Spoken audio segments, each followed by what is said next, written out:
By the Montana Television Network. This is the 10 o'clock news on Q2, Montana's news leader. Good evening and thanks for joining us on this Monday night. I'm Jay Kohn. Janelle is off this evening. Well, topping the news tonight, will an effort to transform the Magic City's downtown area move forward or not? Well, the Billings City Council still at this hour mulling over its decision on whether to commit up to $100 grand from the city's general fund to the One Big Sky development project. Q2's Dustin Kleeman's been following the council's discussion and joins us now here in the studio with more on the city's plans. Dustin. Jay, the One Big Sky development project is still in the planning stages for what is expected to be the next 12 to 18 months. And the city will not be building anything yet, but now has or will have significant skin in the game. Planning isn't cheap. The city would pony up $100,000 in investment, but that money would be used for planning and development purposes, not to the Hamas company, which is helping develop this idea. Again, it would move the project of One Big Sky from a skyscraper to a multi-phase revitalization of downtown, including the medical corridor. Some things take time. This is a 5, 10, 15, 20-year endeavor. And to think different, I don't think we're being, honest with ourselves. The East Billings Urban Renewal District, when the master plan was done, we all looked at each other and said, this is a 20, 30-year undertaking. So it will take time, but it's done so that it can provide a platform for action. Again, that discussion going on right now. We'll have the very latest for you at KTVQ.com. This is not the final deal. We'll keep an eye on those taxpayer dollars and where it goes. Also of note, dozens of civic leaders will visit Allentown, Pennsylvania in the next few weeks to tour the town that Hamas Company has helped transform. Jay? All right, thanks, Dustin. In other news tonight, a man wielding a knife was shot and killed this morning by Billings police. Chief Rich St. John says police were left with little choice after the man charged at officers refusing to comply with orders to put down his weapon. The identity of the 29-year-old victim not yet released. This incident began to unfold this morning at the Sandra Apartments on North 32nd Street. That's where officers responded to a call about a man slashing and stabbing at things in his apartment. Q2's Samantha Harrelson has been following the story and is here with us tonight to give us more details. Sammy? Jay, it was around 10 a.m. when an employee of a nearby office building, which shares an alleyway with the apartment complex, called the police to report a man screaming and swinging a knife around his apartment. When police arrived, the man began throwing knives at them from his apartment. An officer deployed a taser through the broken apartment window, but it did not subdue him. Officers set up a perimeter around the building, and some began to make their way down the hallway to the man's door. St. John says the man stormed out of his apartment towards officers with a raised knife. The officers told him to drop the knife as they began to retreat, but he did not listen. One officer deployed his taser. Moments later, another officer fired 3 shots. What I see is erratic behavior, why I don't know, and I have somebody charging our officers with a knife. I see them trying to retreat and trying to use less lethal. And unfortunately, we had to use lethal in this situation. The man was shot a total of 3 times. He died later at the hospital. The officer who tased the man, as well as the officer who shot him, were both placed on administrative leave per department protocol. Jay? All right, thank you, Samantha. A state judge has blocked enforcement of a Montana law that bars certain nurses from performing abortions in the state. The ruling opens the door for expanded abortion services in Montana. District Judge Mike Menahan of Helena says the law should not be enforced while he decides a lawsuit that asks for that law to be struck down permanently. Now, the ruling last week comes in a case filed by an advanced practice nurse in Whitefish. Judge Menahan said it could take months, perhaps years, to decide the case, and that there is no evidence that qualified nurses cannot safely provide abortions. He says enforcing Montana's ban on nurses performing abortions may in fact violate the privacy rights of Montana women. State lawyers had argued to keep that ban in place while the lawsuit was decided.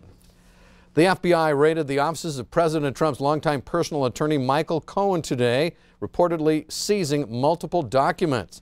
That story first reported by the New York Times. Angelica Alvarez has the latest for us tonight from FBI headquarters in Washington.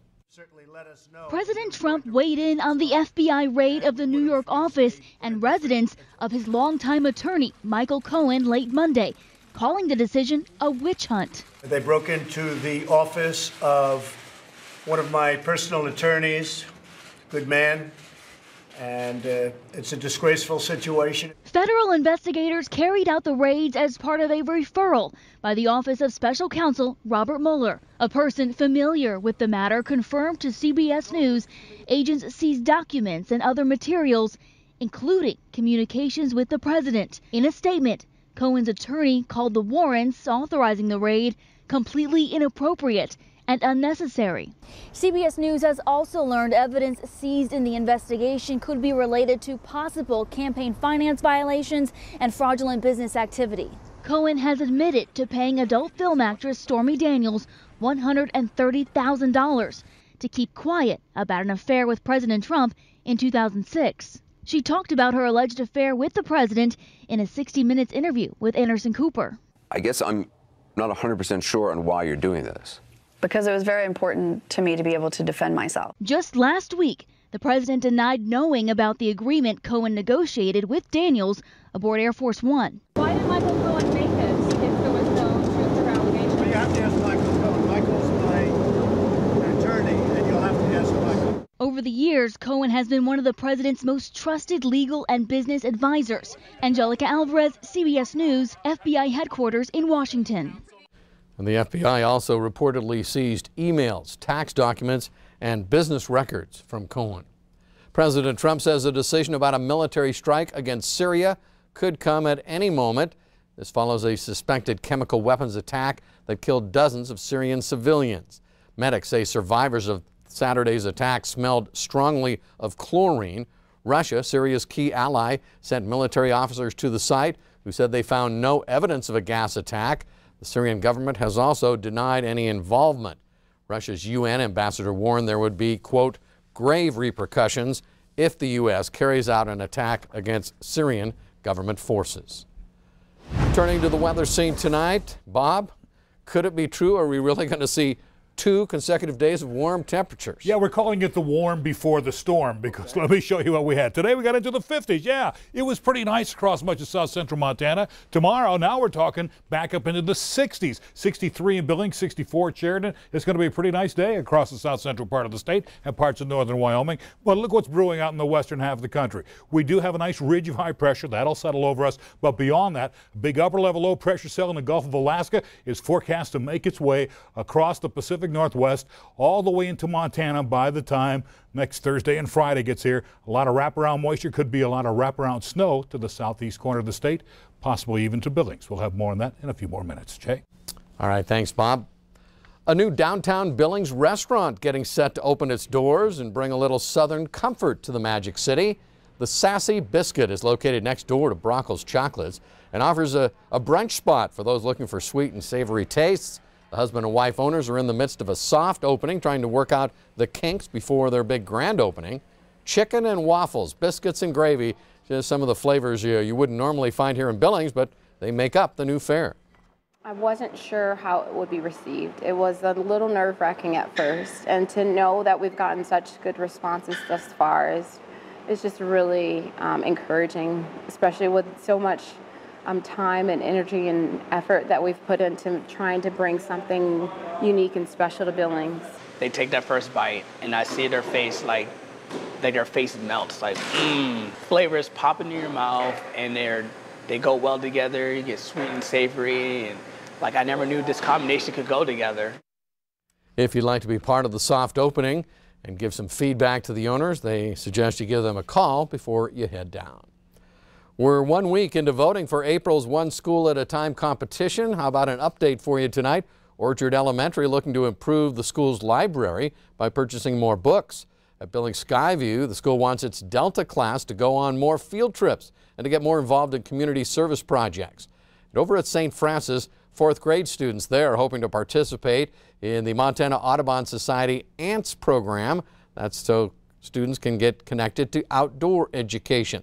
St. Francis is leading in the vote total so far. They've got 850 votes. Orchard Elementary in second with 289. Skyview trailing the pack at 190, but still more time to vote. You can vote once per day for your favorite project at oneschoolatatime.org. The voting wraps up on the 21st of this month. Still ahead on tonight's 10 o'clock news, we're going to look back at Montana's enduring sister state relationship with Japan. That's coming up in our Q2 Rewind feature. Plus, how are cars being driven on the road hidden in plain sight? We'll show you in a moment. And in sports, Montana's 8-man football teams will play their championship at a neutral site. Scott will tell us where and delivers more details in a moment.